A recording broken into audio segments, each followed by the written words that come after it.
Bueno, Gabriela, es un gusto tenerte acá en Houston, en la humedad y en el sauna. En el pantano. En el pantano. Lo primero que quería preguntarte es si podías hablar un poco sobre tu relación como escritora extranjera. Es decir, viviste muchos años en Barcelona, Sí. ahora vivís en Madrid. ¿Cómo es tu relación con el hecho de que escribís y producís en un país que no es tu país, que tiene ciertos códigos similares, como es la lengua, pero también códigos que son muy diferentes? Sí. Y cómo eso afecta también tu producción, ¿no? Gracias. Bueno, Gisela, es que yo empecé mi trabajo literario, mi carrera, digamos, fuera ya del Perú. Es decir, empecé mis primer libros, se publicó en España, había publicado algunas historias en Lima. O sea, digamos, Lima corresponde a mi época la época de mi formación periodística, pero quizá la etapa más dura literaria y en la que, bueno, ocurre ese momento en que tú por fin te expones y te muestras, ya todo pasa en España, ¿no? Creo que esto marca completamente todas mis historias. Si bien, bueno, un libro como Sexografías es un libro de inmersión en una serie de historias sobre la sexualidad contemporánea, ya las vivo en un país mucho menos recatado, con una tradición de desinhibición desde, bueno, pues la movida post-dictadura, obviamente, franquista, pero llego pues a un lugar de efervescencia cultural, ¿no? No solamente con toda la tradición del boom, sino también de liberación, ¿no? Y también muy abierta en lo sexual y en lo políticamente sexual, ¿no? 9 lunas, claramente marcado también por un embarazo, un parto, una maternidad fuera de mi país, fuera de mis vínculos, de mis entornos. Es un libro, desde luego, sobre parir fuera de tu lugar.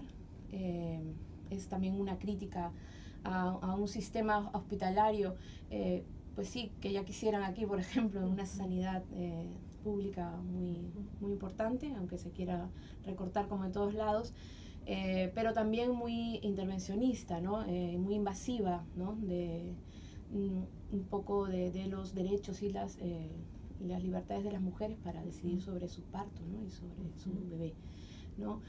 Y además, claramente, pues está mi historia de inmigrante, ¿no? En ese libro de no ficción, una historia de esfuerzo, ¿no? Desde pasar pues de una condición de alguien que va un poco como a estudiar y luego se queda un poco en el limbo, y hasta encontrar dónde ubicarse, volver a tu condición de ciudadana, simplemente volver a tener un estatus, ¿no? De documentos, ya sabemos cómo es eso aquí muy bien. Y luego pues trabajar, y luego criar, y luego habitar, ¿no? Todo está marcado, y quizá Llamada Perdida sea mi obra más evidentemente sobre esa condición liminal, ¿no? Desde luego yo soy además periodista y no he dejado de escribir para mi país. Es decir, mi obra, bueno, todo mi periodismo es mi literatura, siempre lo digo, porque hago crónica, desde mis columnas ya hago un tipo de narración desde mi mirada, desde mi subjetividad, con un proyecto, digamos, de escritura creativa, siempre.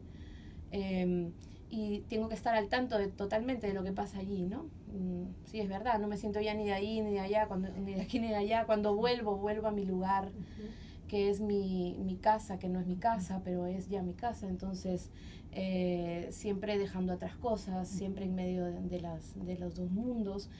Pero el periodismo, digamos, me permite ese tráfico, ¿no? Ese tráfico entre una historia, una información, una actualidad y la otra, ¿no? Y a veces las mezclo y tengo espacios periodísticos y literarios donde me gusta hacer ese sincretismo, que al final es lo que soy yo, ¿no? Esa mezcla en 15 años de dos tipos de vivencias, de dos espacios, de dos lugares en el mundo. Eso te iba a decir, porque hay una especie de tensión dentro de lo que vos haces, ¿no? De poner el cuerpo, ¿no? Como periodista, como escritora, pero al mismo tiempo el hecho de que la extranjería siempre te da como una distancia, ¿no? Entonces, ¿cómo negociás esas dos condiciones, ¿no? El estar afuera y el estar adentro. Sí, creo que mi medio en realidad creo que es el periodismo y el columnismo, la política, ¿no? La opinión, es lo que me permite un poco hacer este tipo de cruces, ¿no? De realidades que a veces no se diferencian demasiado. Nos atraviesan las mismas torturas, ¿no? La corrupción, la derechización de la política, la precariedad, ¿no? Entonces en mi cuerpo se concentran las opresiones de un lado que son las mismas de siempre, ¿no? De mi país, ¿no? Un clasismo salvaje, un sexismo terrible, ¿no? Un racismo espantoso, ¿no? Con las españolas que quizá esas no las sienta tan fuerte, aunque están ahí. Sí es verdad que las mismas leyes de extranjería son racistas, ¿no?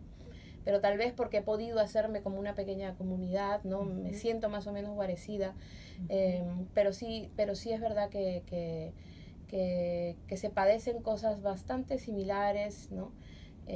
Y es por eso que puedo por esa vecindad todo el rato hacer mi propia síntesis, ¿no? de mi experiencia allí, ¿no? Y de las experiencias tan distintas de migración que hay también, ¿no? Las hay peruanas que evidentemente vienen por un tipo de migración mucho más no sé, dura, ¿no? Y estamos ahí, a veces nos movemos en los mismos espacios, en las mismas luchas, en las mismas reivindicaciones, ¿no? El feminismo, digamos, cuando es interseccional, pues ahí muchas veces nos encontramos, ¿no? Con mujeres que están luchando por derechos también, desde su particularidad, desde sus cuerpos, ¿no? Una lucha contra eso, contra una explotación económica, contra la explotación de todo tipo, ¿no? Y que nos atraviesa. Algo que me gusta, estabas hablando de 9 lunas, ¿no? Me gusta la conexión con lo cotidiano. Hay un trabajo muy de establecer este contacto con cosas muy reales, muy concretas, ¿no? Por ejemplo, cuando volvés a la casa de tu mamá con tu marido, ¿no? me sentí muy identificada, ¿no? Es decir, dormir en esa cama, ¿no? Que en la cual dormías cuando eras joven, pero al mismo tiempo el humor, ¿no? ¿Qué papel el humor? Es un como un humor bastante ¿cómo se dice? Self-deprecated, ¿cómo se diría? Como autoparódico. Y muchas veces ese humor puede ser como crear como una distancia, ¿no? Para narrar algo, pero al mismo tiempo tiene que ver con colocarse en un lugar de autocrítica y también de autoaprobación. Entonces quería preguntarte cómo funciona el humor en esas escenas que narras, que realmente son muy divertidas y muy agudas. Gracias. Pues mira, yo creo que estoy muy en la línea de las cosas cotidianas, de las pequeñas experiencias, ¿no? Dentro de las casas, ¿no? De esa miniatura cotidiana, ¿no? Me gusta que se pueda explotar a nivel literario. Creo que causa ese sentimiento que me estás contando, ¿no? Mucha empatía, ¿no? Porque, o sea, estas pequeñas tonterías de las que a veces los escritores podemos sacar petróleo son lo que crea la conexión, ¿no? Porque es eso precisamente que está guardado en tu cabeza, ¿no? Para la gente que hacemos no ficción, iluminar esos lugares es como revelador para el que lee, ¿no? Porque se refleja allí, porque se mira también en esas experiencias que no tienen nada de tontas, ¿no? Sino que muchas son muy simbólicas, ¿no?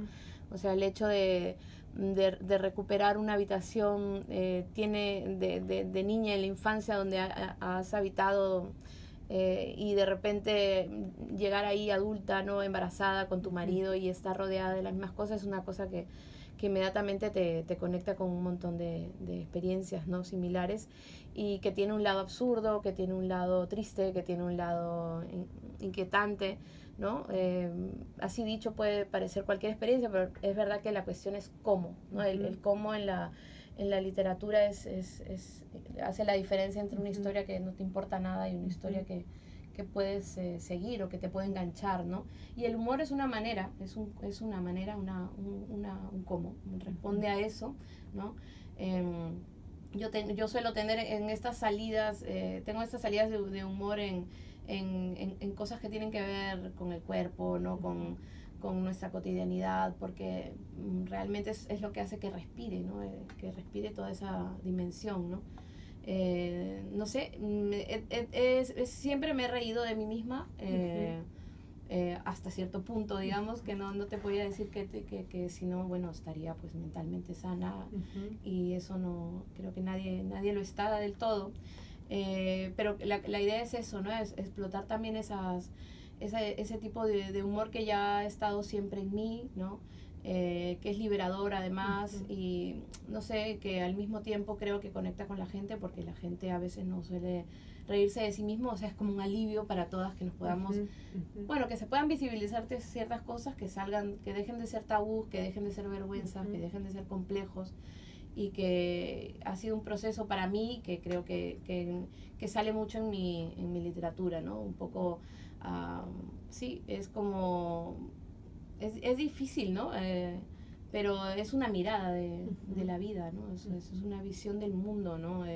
Mirarlo de esta manera. Yo lo pedante, sabes, es que no puedo soportarlo demasiado, ¿no? Quiero decir, o sea, te soporto cualquier intelectualidad siempre que venga filtrada por el humor, ¿no? Para mí es un signo de inteligencia, ¿no? Que me parece mucho más importante que lo ilustrado, o que lo académico, o que lo intelectual como tal, ¿no? Yo creo que es algo a lo que aspiro, o sea, cuando funciona me da mucho gusto, la verdad.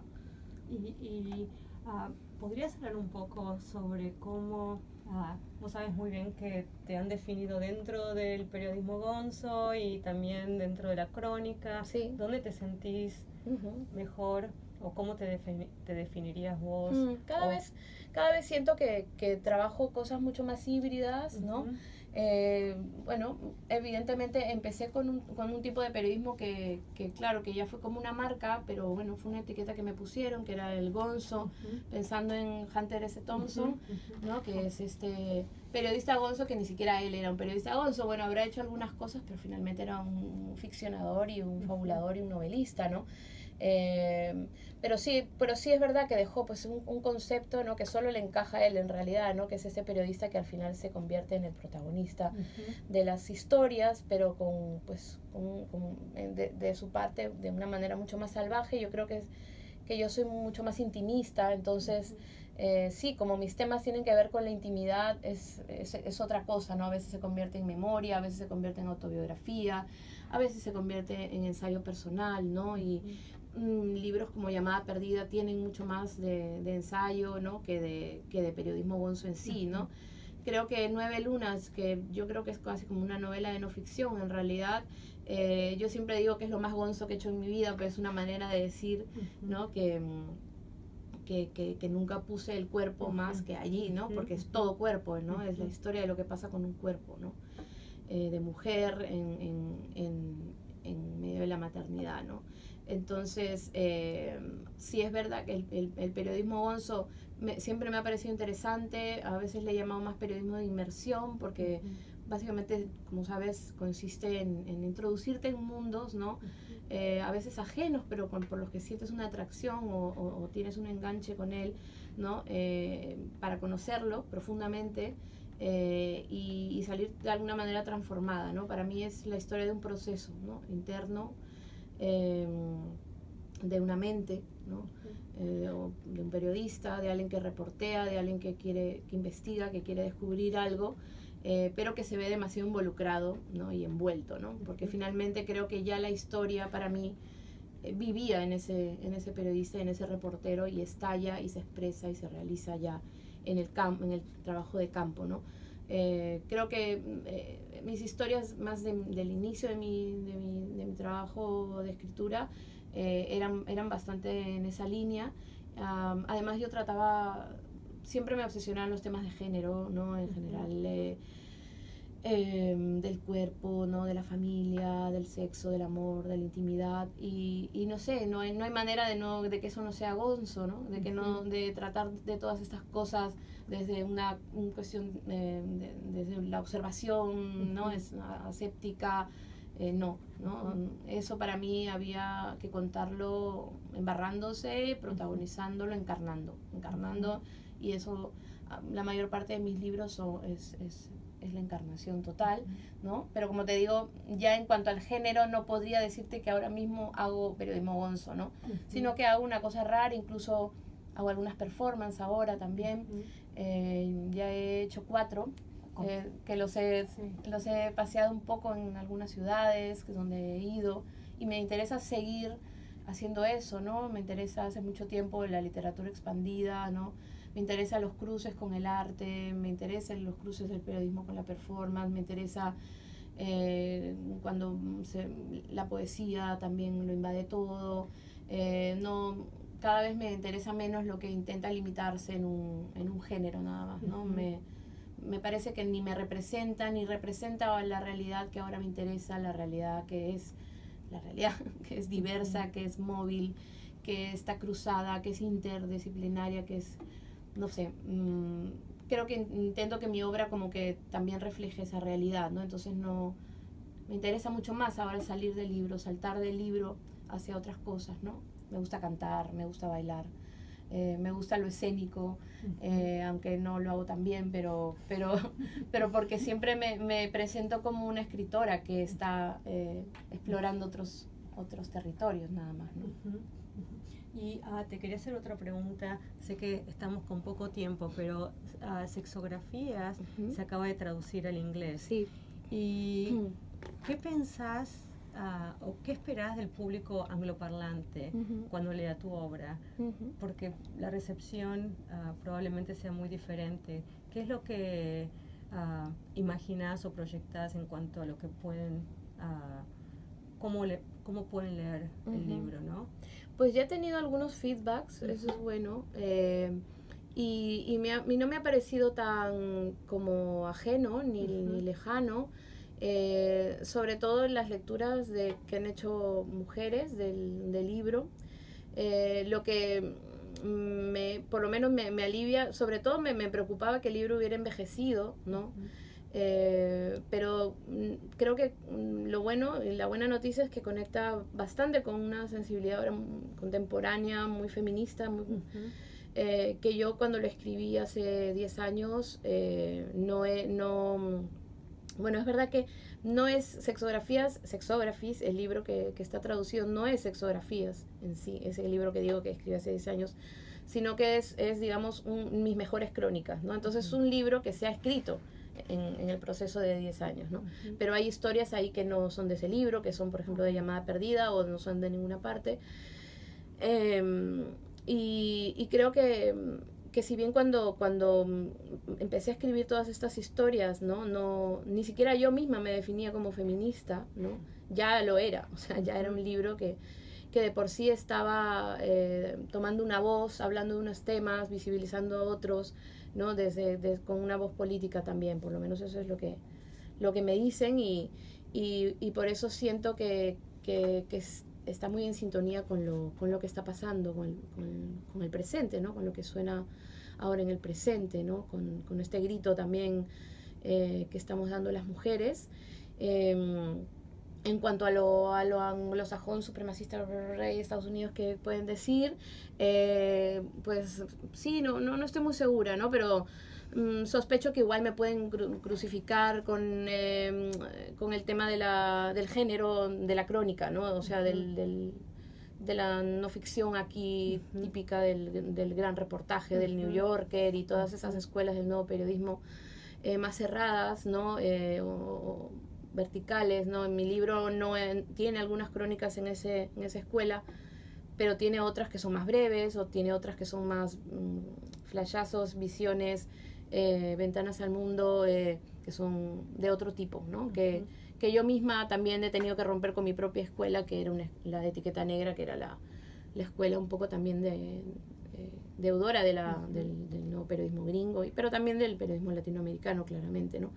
O sea, sí que me siento muchas veces una cronista, ¿no? Pero como soy una cronista personal, pues, no sé, yo creo que lo que hago también, si se me permite, es un poco más diverso, ¿no? O sea, que no tengo miedo, como te digo, de hacer un día un poema, o otro día un ensayo, o otro día una performance, y ojalá, pues sí, yo siento que todo eso está conectado y es parte de lo mismo, ¿no? Y bueno, y en ese sentido me gustaría pues tener lectoras, lectores que les interese ese tipo de género fluido. Y creo que nos quedan pocos minutos. Quería hacerte una pregunta con respecto a Dicen de mí, que es tu último libro. Sí. No sé si querés hablar un poco, son entrevistas que has hecho a personas que te conocieron y que han tenido un impacto en tu vida. Entonces, ¿podés contarnos un poco cómo surgió la idea y bueno, cómo fue el proceso? Sí. Si pudiste encontrar lo que querías. Dicen de mí en esta edición preciosa de Esto no es Berlín, España.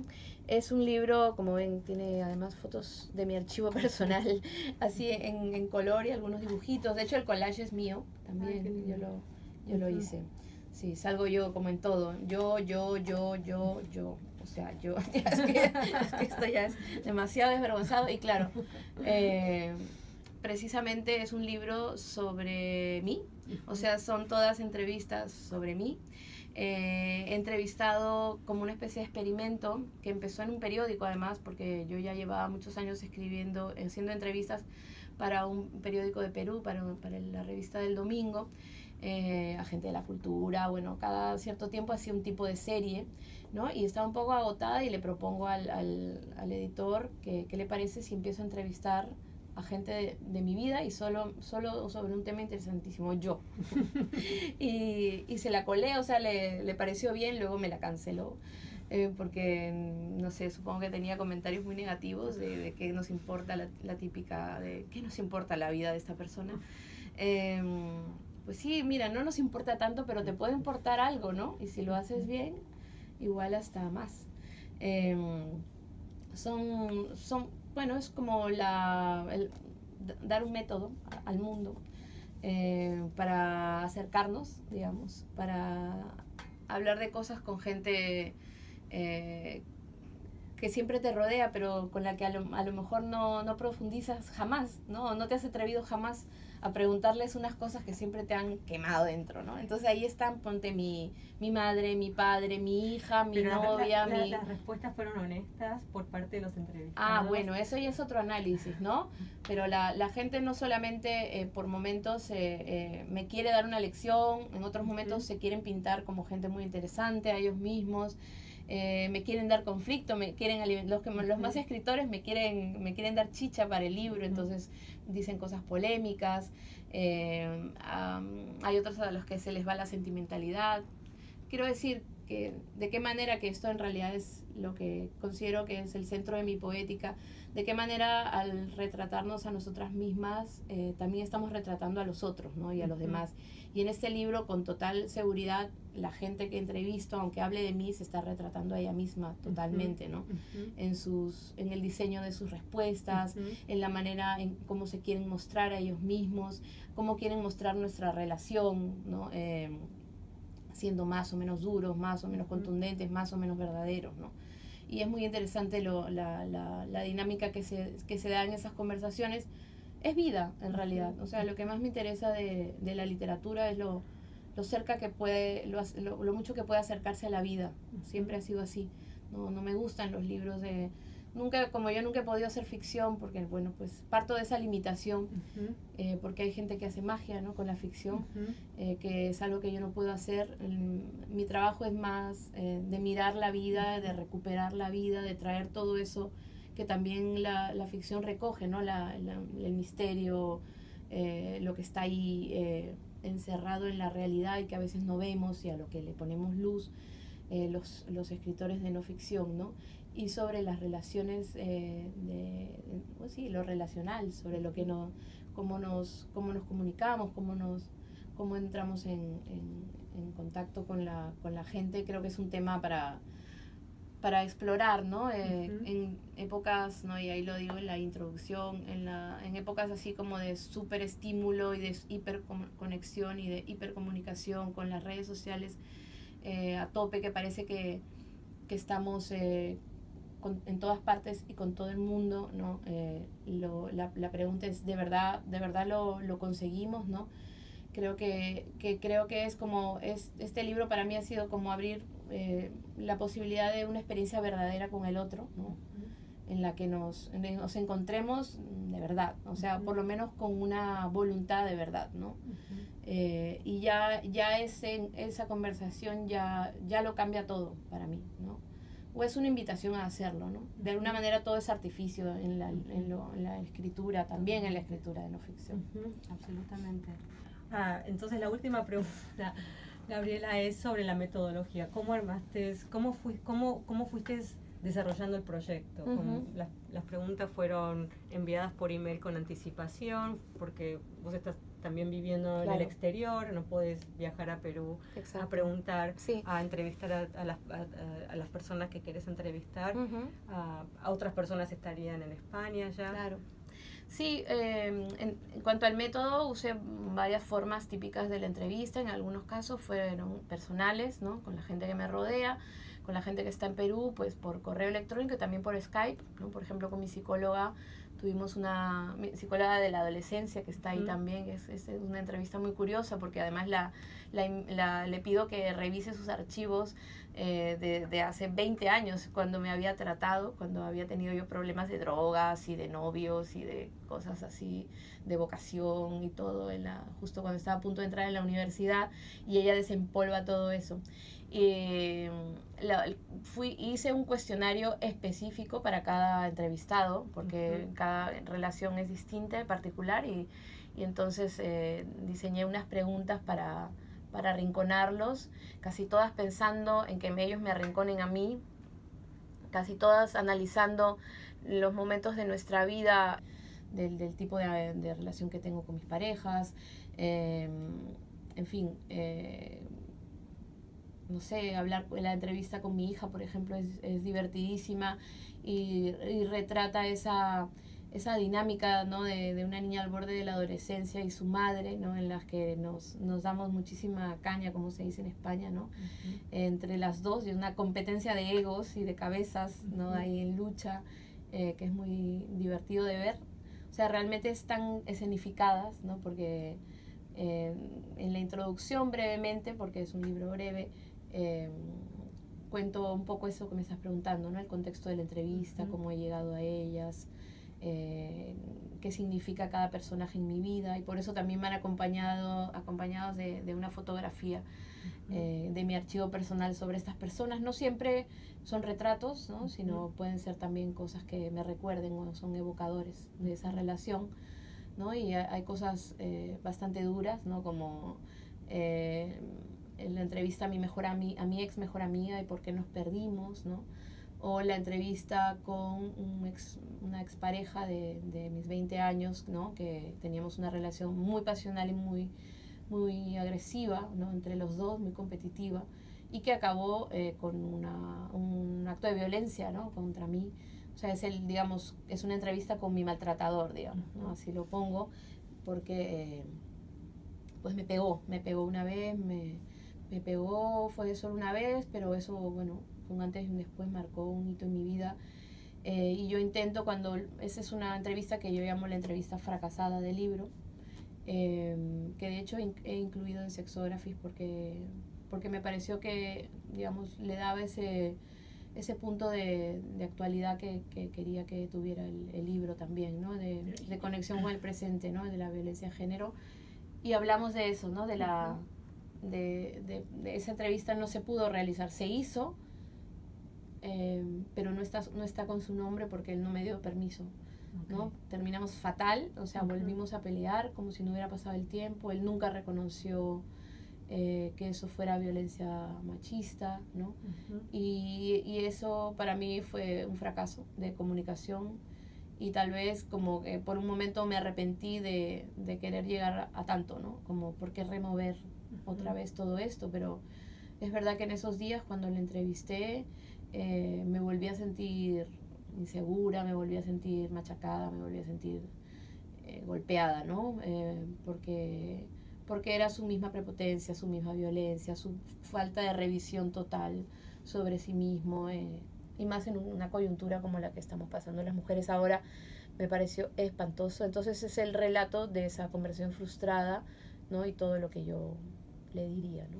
Pero al mismo tiempo, ¿no sentiste cuando ibas elaborando las preguntas que ese mismo proceso de recuperar esa conexión, ¿no? Con esas personas que decís que hace muchos años no veías, te colocaba en una posición que quizá también para vos podía ser incómoda, como para el entrevistado? Sí, sí, sí. Como que hay como una especie de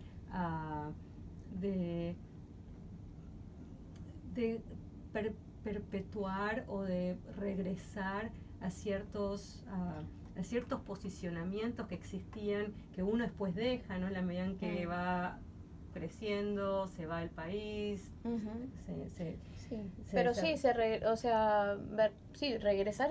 regresar, había que regresar, pero era una aventura a la que les invité con toda la sinceridad del mundo, ¿no? Que representa como cualquier pues espacio de análisis también, ¿no? De autoanálisis, pues un riesgo, ¿no? Incluso para mí escuchar de mi propia psicóloga que me dijera que yo era un caso, ¿no? O sea, tremendo. Yo volvía además al pasado pensando, pero por favor, o sea, era como darme cuenta que no había cambiado, porque sentía lo mismo que la otra, que hace 20 años, ¿no? Esta mujer está exagerando, ¿no? O sea, pero sí, yo estoy perfecta, ¿no? Y claro, y darme cuenta de que, claro, en la definición, en la descripción de mí no era exacta, ¿no? A muchas cosas, ¿no? Que por más es verdad, ¿no? Debí seguir la terapia, el mensaje, ¿no? Como que me estaba dando mi querida psicóloga, ¿no? Y fue muy divertido. Y más bien a otra gente sí que lo bueno es que está, por ejemplo, a esta pelea con esta ex amiga, está su reclamo en la propia entrevista. O sea, ¿por qué, con qué derecho me vuelves a tocar estos temas? Olvidémoslo, echémosle tierra. Tú significaste algo en mi vida, pero ya no. O sea, así de crudo, ¿no? Entonces, una vez que aceptan, porque obviamente esto es un libro probablemente un poco violento, pero consensuado. En todo caso es BDSM, sadomasoquista. No se hace aquí nada sin respetar la opinión del otro, salvo del maltratador. Pero bueno, sí, respeté no revelar su identidad, o sea que los otros también, nombres aparecen. Todos son nombres reales. Bueno, no, el de mi ex amiga no. Eso queda advertido. Queda advertido porque, claro, la gente que realmente pues le incomodaba esta situación, estos dos en particular, pues no querían dar su identidad. Y lo respeto totalmente. Eso no quita en un ápice de verdad a nuestras conversaciones, ¿no? Tanto la que funciona como la que no. Bueno, Gabriela, ahora sí, muchísimas gracias. No, a vosotras, a ustedes.